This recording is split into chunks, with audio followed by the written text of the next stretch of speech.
Amadas e amados, fala-vos Josefina Hilda Angulo, pastora, a partir do Sínodo Provincial de Luanda, onde pastoreamos. E nos saudamos, na verdade, na graça sempiterna de Jesus Cristo, nosso Salvador. Todos sejam saudados a qualquer momento em que estiverem conectados a esta mensagem. Verdadeiramente, Ele tomou sobre si as nossas enfermidades e as nossas dores, levou sobre si, e nós o reputamos por aflito, ferido de Deus e oprimido. Mas Ele foi ferido pelas nossas transgressões e moído pelas nossas iniquidades. O castigo que nos traz a paz estava sobre Ele, e pelas suas pisaduras fomos sarados. Oremos ao Senhor. Senhor, nosso Deus, Pai Todo-Poderoso, que criou todas as coisas, que nos dá este novo fôlego de vida neste novo dia, nós te suplicamos, te rendemos graças, te honramos o teu santíssimo nome. Que graça é estar na tua presença, Senhor. Oramos pelo perdão dos nossos pecados. Oramos, Senhor, por tudo quanto nós fazemos e nem às vezes nos damos conta que estamos pecando contra ti e contra o nosso próximo. Sim, na tua presença nos entregamos, Senhor, como somos e estamos, para que o Senhor, na verdade, que nos conhece, que conhece toda a nossa estrutura, porque nos criou, nos possa perdoar e nos possa fazer com que tenhamos um novo teor de vida. Entregamos-te, Senhor, nossos irmãos que sofrem, as famílias que sofrem por doenças em casas, em hospitais, as vítimas de desastres vários, incluindo até mesmo da própria chuva, que seria a bênção. Nós te pedimos que lá onde estiverem, em qualquer ponto do nosso país, sim, olhem para ti como o único protetor, o Senhor. Oramos pelos cristãos de todo o mundo que passam por perseguições. Oramos pelas pessoas que passam pelas guerras ainda hoje. Entregamos-te todos os que ouvem a tua palavra a partir deste canal. Ajude-nos, Senhor, a que sejamos, Senhor, instrumentos da tua parte. Seja, Senhor, louvado eternamente o teu santíssimo nome por Jesus Cristo, o nosso Salvador. Amém. O texto para nossa meditação nesta manhã foi extraído do livro dos Atos dos Apóstolos, no capítulo 20. Vamos ler algumas porções deste capítulo, partindo do versículo 1. Passaremos por mais alguns versículos para a nossa meditação. E estando eles falando ao povo, sobrevieram os sacerdotes e o capitão do templo e os saduceus, doendo-se muito de que ensinassem o povo e anunciassem em Jesus a ressurreição dos mortos. E lançaram mão deles e encerraram na prisão até o dia seguinte, pois já era tarde. Muitos, porém, dos que ouviram a palavra, creram, e chegou o número desses homens a quase 5.000. Passamos para o versículo 8, que diz: Então Pedro, cheio do Espírito Santo, lhes disse: Principais do povo e vós, anciãos de Israel, visto que hoje somos interrogados acerca do benefício feito a um homem enfermo e de modo como foi curado, seja conhecido de vós todos e de todo o povo de Israel, que em nome de Jesus Cristo Nazareno, aquele a quem vós crucificastes e a quem Deus ressuscitou dos mortos, em nome desse, é que este está são diante de vós. E no versículo 12 diz: E em nenhum outro há salvação, porque também debaixo do céu nenhum outro nome há dado entre os homens, pelo qual devamos ser salvos. Palavra da salvação, e damos graças a Deus.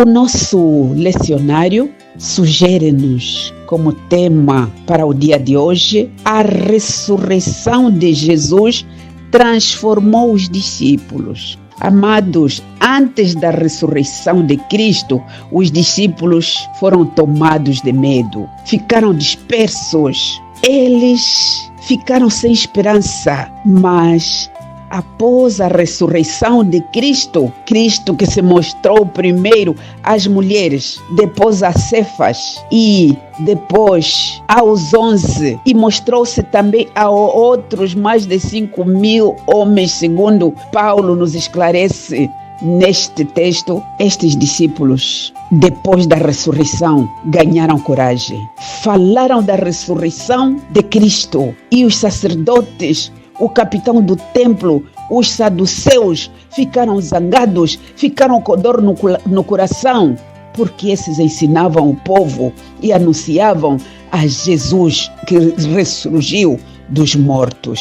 Nada mais fizeram senão colocar na cadeia os discípulos. Mas uma coisa interessante é que quando os colocam na cadeia, eles já tinham falado da ressurreição de Cristo, e as pessoas, por esta palavra, creram, e quase 5.000 homens. E não duvidamos que neste quase 5.000 homens também havia mulheres e crianças.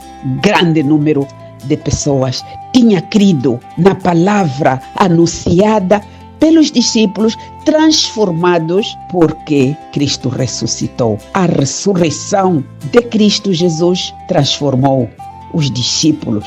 Que grande diferença! Os que antes não tinham esperança, estavam desorientados, negaram Cristo, negaram ter conhecido aquele homem, esconderam-se. São estes que falam com ousadia da ressurreição de Cristo e sem temer cadeia, porque ficaram transformados. Nos últimos dias da Semana Santa, percebemos que a comemoração deste facto, a ressurreição, é importante, porque se Jesus não consumasse o sacrifício expiatório na cruz, e na cruz do Calvário, a criatura humana perder-se-ia para sempre. O pecado já havia cavado um abismo entre Deus e o homem. Porém, a cruz se tornou o lugar do encontro decisivo, o lugar onde o extremo juízo se transforma em extrema graça. Aleluia, aleluia, aleluia. A ressurreição de Cristo transformou os discípulos. Eles reconheceram que Cristo é o único fundamento, tendo dito no versículo 12, em nenhum outro há salvação, porque também debaixo do céu nenhum outro nome há dado entre os homens pelo qual devamos ser salvos. Ameaçados pelos sacerdotes, pelo capitão do templo, pelos saduceus que não acreditavam na ressurreição, os discípulos continuaram firmes. Jesus é o único fundamento, e alicerce da nossa fé. E através das suas promessas, estimula-nos a prosseguir, garantindo-nos vitória. Ele não muda. Vivemos num mundo de grandes e constantes mutações. Admira-nos o seu desenvolvimento em todas as facetas. Enfim, provamos dias de transformações rápidas. O problema espiritual do homem continua insolúvel, dizem alguns. Mas por quê? A Bíblia responde: porque ninguém pode pôr outro fundamento. Se procuramos a solução dos nossos problemas na filosofia, na ciência, então o nosso problema é insolúvel. Mas temos um fundamento, este fundamento que ninguém pode pôr outro além do que está posto, o qual é Jesus Cristo. Eis o grande problema.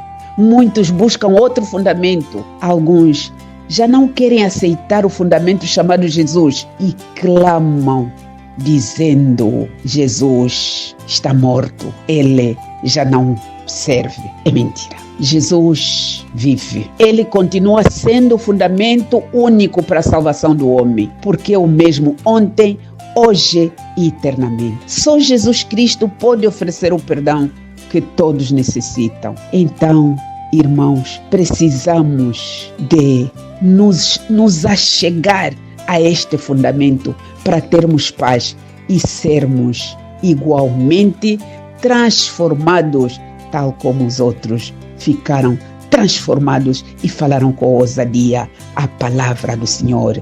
pregaram a ressurreição com ousadia. Deus nos fortaleça para que, com ousadia, também possamos anunciar ao mundo a ressurreição de Cristo Jesus, que transforma vidas. Assim seja. Amém.